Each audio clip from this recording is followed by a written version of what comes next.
Legenda pertempuran sengit antara Patih Kerajaan Majapahit Gajah Mada dan Patih Kerajaan Bali Kebo Iwa telah melahirkan sebuah sumpah serapah yang penuh misteri. Sumpah itu, keluar dari mulut Kebo Iwa, membawa kutukan bahwa Nusantara akan dijajah oleh bangsa kulit putih. Namun, kisah ini tidak hanya tentang pertarungan fisik, melainkan juga tentang keberanian, strategi, dan kelicikan dalam menaklukkan musuh yang sakti. Pertarungan antara kedua patih yang memiliki keahlian dan keunggulan ilmu yang sama dianggap seimbang, tanpa ada yang tumbang. Meskipun peluh dan akal cerdik mereka telah dihabiskan sepenuhnya, pertarungan berlangsung lama hingga keduanya setuju untuk melakukan gencatan senjata. Saat itulah Kebo Iwa mengungkap rahasia kematiannya dan mengucapkan sumpah serapah yang menyertakan kutukan terhadap Nusantara. Kebo Iwa menjelaskan bahwa satu-satunya cara dirinya dapat dikalahkan adalah jika Gajah Mada menguburinya dengan serbuk kapur. Namun, dalam sumpah serapah itu, terdapat ramalan bahwa suatu saat Nusantara yang disatukan oleh Majapahit akan dijajah oleh bangsa kulit putih. Ucapan ini mengguncang Gajah Mada, namun tugas untuk menyatukan Nusantara tetap menjadi prioritasnya.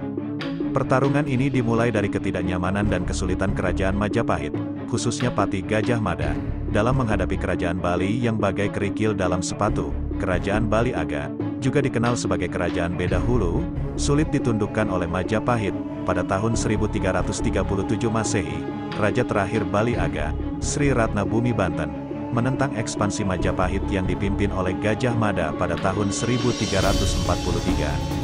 Gajah Mada merasakan ketakutan yang belum pernah dirasakannya sebelumnya saat menghadapi kerajaan Bali Aga. Meskipun biasanya merasa enteng menghadapi musuh yang lebih besar dan lebih kuat, kali ini ada rasa takut yang menghantui dirinya. Namun, sumpah palapa yang telah diucapkan membuatnya tetap memegang komitmen untuk menaklukkan kerajaan Bali Aga. Dalam rapat pembesar Majapahit, Gajah Mada memberikan informasi tentang kehebatan kerajaan Bali Aga dan kesaktian Kebo Iwa. Gajah Mada mengakui bahwa selama Kebo Iwa masih di Bali, penaklukan secara terbuka akan sulit dilakukan. Maka, dengan strategi yang matang, diputuskan bahwa Kebo Iwa harus dipancing keluar dari Bali dan dihilangkan nyawanya. Ratu Majapahit Putri Tribuwana Tunggadewi menciptakan siasat dengan mengirim surat kepada Raja Bali Aga, seolah-olah ingin menjalin persahabatan. Gajah Mada dan rombongan diutus membawa surat tersebut, bukan hanya sebagai duta perdamaian tetapi juga sebagai mata-mata untuk mengintai kekuatan prajurit kerajaan Bali Aga. Konon, Gajah Mada beserta rombongan kecilnya memulai perjalanan epik menggunakan perahu layar dari pelabuhan Pantai Bubat. Mereka menelusuri pantai kerajaan Pejarakan, melewati pelabuhan Purancak, hingga mencapai tepi pantai Jembrana. Perjalanan mereka tak berhenti di situ, melainkan berlanjut hingga tiba di pantai Gumicik, di mana mereka melanjutkan perjalanan melalui jalan darat. Kabar tentang kedatangan Gajah Mada ini tidak lama kemudian mencapai telinga Ki Pasung Grigis, mangku bumi kerajaan Bali Aga yang tinggal di Tengkulak. Tanpa ragu, Ki Pasung Grigis bersiap-siap untuk bertempur. Namun, saat mereka bertemu, Gajah Mada dengan sopan menyampaikan permintaan maaf dan tujuan kedatangannya sebagai utusan kerajaan Majapahit. Gajah Mada menjelaskan bahwa dirinya adalah utusan kerajaan Majapahit, Patih Gajah Mada, yang diutus oleh Ratu Tribuwana Tunggadewi untuk menyampaikan sepucuk surat kepada Raja Bali Aga. Ki Pasung Grigis, setelah mendengar penjelasan Patih Gajah Mada, yakin bahwa kedatangan mereka tidak bermaksud buruk, terutama karena Gajah Mada tidak membawa perlengkapan perang. Ki Pasung Grigis pun menyambut tamu dengan ramah, sekaligus memberikan penghormatan pada nama Patih Gajah Mada yang terkenal di Majapahit. Rombongan kemudian diarahkan menuju kediaman Kebo Iwa. Setelah tiba di sana, Ki Pasung Grigis pergi ke pusat kerajaan Bali Aga untuk memberitahukan kedatangan Gajah Mada pada Raja Bali Aga. Mendapat persetujuan, Ki Pasung Grigis kemudian mengantar rombongan ke pusat pemerintahan kerajaan Bali Aga, Beda Hulu. Bertemu dengan Sri Ratna Bumi Banten, Maharaja Kerajaan Bali Aga, rombongan Patih Gajah Mada memberikan penghormatan dengan tunduk. Gajah Mada dipanggil mendekat dan diberi kesempatan untuk menjelaskan maksud kedatangannya.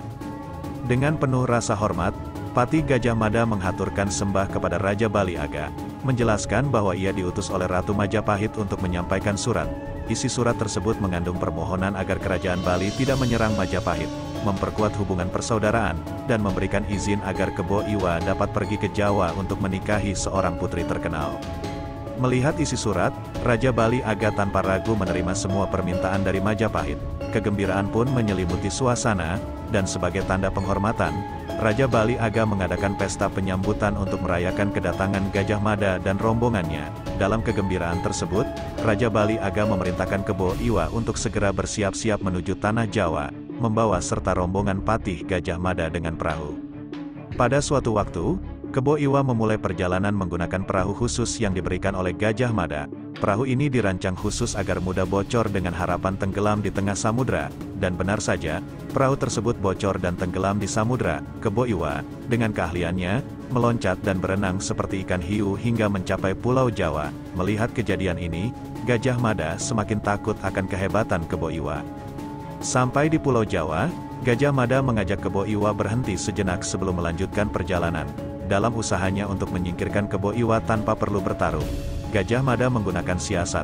Dia menyampaikan bahwa tradisi Tanah Jawa mengharuskan mempelai laki-laki memberikan emas kawin kepada mempelai wanita sebelum upacara perkawinan. Mempelai wanita juga menginginkan sebuah sumur sebagai hadiah untuk kesejahteraan rakyat Majapahit. Kebo Iwa, tanpa curiga, setuju dengan persyaratan tersebut dan mulai menggali sumur. Namun, tiba-tiba Gajah Mada memerintahkan pasukannya untuk menimbun Kebo Iwa di dalam sumur dengan batu dan tanah. Meskipun terkubur, Kebo Iwa tidak mati, bahkan mampu keluar dari sumur dengan keadaan segar bugar. Pada saat itu, Kebo Iwa menyadari niat busuk Gajah Mada dan sangat marah dengan kelicikan tersebut. Ia mencari Gajah Mada hingga ke Gunung Wilis, tepatnya di Dusun Wisata Besuki, Desa Jugo, Kecamatan Mojo, Kediri, Jawa Timur. Pertempuran sengit dan berimbang antara Kebo Iwa dan Gajah Mada berlangsung lama tanpa ada yang menang atau kalah. Dalam pertarungan itu, Kebo Iwa menanyakan alasan Gajah Mada berlaku licik sebagai seorang patih dari kerajaan besar. Gajah Mada menjawab bahwa kewajiban seorang ksatria adalah memperluas wilayah kerajaannya dan mempersatukan Nusantara di bawah Panji Majapahit. Gajah Mada menyatakan bahwa Kebo Iwa harus disingkirkan karena merupakan batu sandungan. Kebo Iwa, tanpa rasa malu untuk kembali ke Bali, mengakui bahwa tidak akan menghalangi kewajiban Gajah Mada mempersatukan Nusantara di bawah Majapahit dan memberikan rahasia kematiannya. Kebo Iwa diam-diam mendukung rencana Gajah Mada, dan dalam pertempuran yang panjang tersebut, Kebo Iwa memberitahukan kelemahannya pada Gajah Mada. Namun, Kebo Iwa juga bersumpah, kematian saya terjadi jika saya dikubur dengan bubuk kapur, tetapi karena Anda secara licik telah menipu saya, maka kelak negeri Nusantara bentukan Anda akan diperintah dan dijajah oleh orang kulit putih, berhidung mancung, berambut pirang, roh saya akan menyatu dengan mereka hingga saya merasa puas. Gajah Mada yang mengetahui kelemahan Kebo Iwa menyerang, dan pasukan Majapahit menggunakan bubuk kapur untuk mengubur Kebo Iwa sehingga akhirnya Kebo Iwa meninggal. Setelah meninggalnya Kebo Iwa, babak baru dimulai dalam sejarah Nusantara. Gajah Mada memimpin invasi ke kerajaan Bali Aga atas perintah Majapahit, didukung oleh sejumlah Arya seperti Aditya Warman dan yang lainnya. Pertempuran sengit terjadi, dan dalam keganasan pertempuran tersebut, Raja Bali tewas di tangan Gajah Mada. Bukan hanya itu, putra mahkota yang masih belia juga tak luput dari pengerahan kekuatan Gajah Mada, sehingga tak ada pewaris tahta yang tersisa bagi kerajaan Bali. Namun, meskipun kehilangan pemimpin, semangat perlawanan rakyat Bali tetap membara. Para laki-laki Bali mendaftar sebagai tentara, siap melawan penjajah dari Majapahit. Gajah Mada, yang cerdik dalam strategi perang dan diplomasi, tidak ingin pertempuran terus-menerus berlangsung. Majapahit pun mengajukan permohonan berunding kepada Ki Pasung Grigis, seorang pemimpin Bali yang dihormati. Akan tetapi, di balik tirai perundingan damai, Ki Pasung Grigis ditangkap dan dijadikan sandera oleh pasukan Majapahit. Sandera ini kemudian dibawa ke Majapahit, dan dengan itu, harapan perlawanan kerajaan Bali sirna. Majapahit berhasil mencapai tujuannya menyatukan Nusantara, tetapi ironisnya, sumpah serapah Kebo Iwa menjadi kenyataan ketika bangsa Eropa, seperti Portugis, Inggris, dan Belanda, kemudian menjajah Nusantara. Sebuah ironi sejarah yang melukiskan takdir tragis, di mana kemerdekaan yang dicapai dengan susah payah kemudian terjajah oleh kekuatan asing.